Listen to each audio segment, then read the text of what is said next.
Do you all ever get frustrated about all of the productivity tools that you seem to be able to find? Like you just want to keep track of your work? I've even talked about a lot of them before. I've talked about linear, which I think is great for specific task execution, but I've not found a good way to use it for more holistic goal tracking or more holistic task tracking. And that's something I've really struggled with. I've tried a lot of different tools. I've tried Obsidian templates and all this complex shit, basically. And it all comes down to I needed to simplify my process. I really needed to break it down. So I was sitting here chilling and I pulled out one of these bad boys. It's an index card. I had a bunch of these from when I was taking wine exams. I don't know if you guys knew I did that, but I did do that. And I had them left over and I was like, what on earth am I going to do with all these index cards? And so I started at first just using them to take notes. I started using them just to write random things down or like doodle on and draw on. And then I realized it's like, wait a second, I could write down my daily tasks on these babies. And so that's what I started to do, and I found it was really effective. So we'll go through a little story today about how I used index cards to track my daily goals. I know I've talked about at the end of the day, or more often the beginning of the day, I go through and talk about what are my top goals for that day. And I found that to be a really good way for me to make progress, or at least keep in my head what's most important that day. It kept me focused. It at least reminded me what it was I was supposed to be doing that day anyway. There's so many things going on sometimes that I would lose track and not really remember what it was I was working on.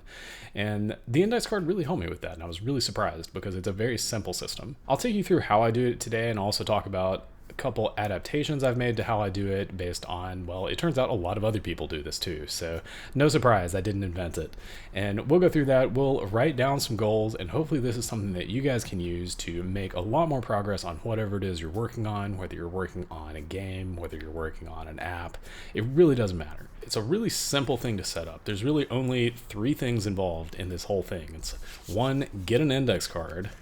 Decide when you're going to write your goals down. Two, write those goals down. And three, do them. That's it.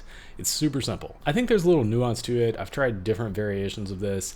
Like I said, I wanted to do this in the evening, but I found that I often didn't, or just like wanted to do something else and would chill on the couch and watch TV. I shifted to doing it in the morning a little bit, and I found that I often just forgot what it was I was working on, or I lost context, or I had 1,000 other thoughts in between the time that I went to bed and woke up.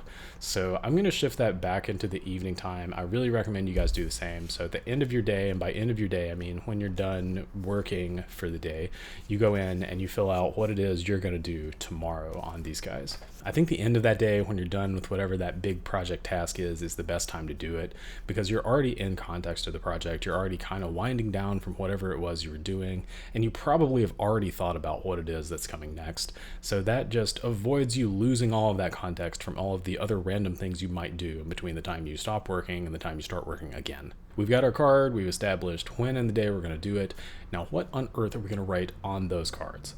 This is where I went through several phases of different things that I tried. My first one was writing a ton of stuff down on them. I was way too granular with that, kind of like how I would throwing tasks in linear to accomplish them, because I like to keep the tasks that are more execution focused or more code focused to be small so I can do them in a single pull request.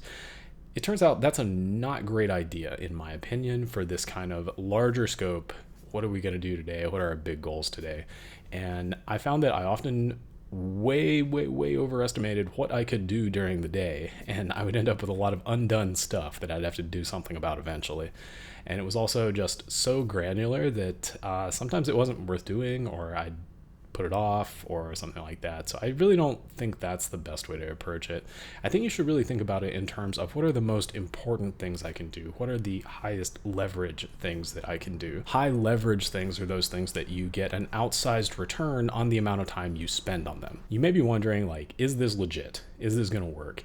And I think it does. It kind of seems like it works for me, and it seems like it works for a lot of other people. There's a lot of other very successful people, both famous people like Mark Andreessen from Andreessen Horowitz, the venture capitalist, or Sahil Bloom, who wrote a cool book that I've been reading recently called The 5 Types of Wealth, that maybe I'll do a book club review on. That would be kind of fun, right?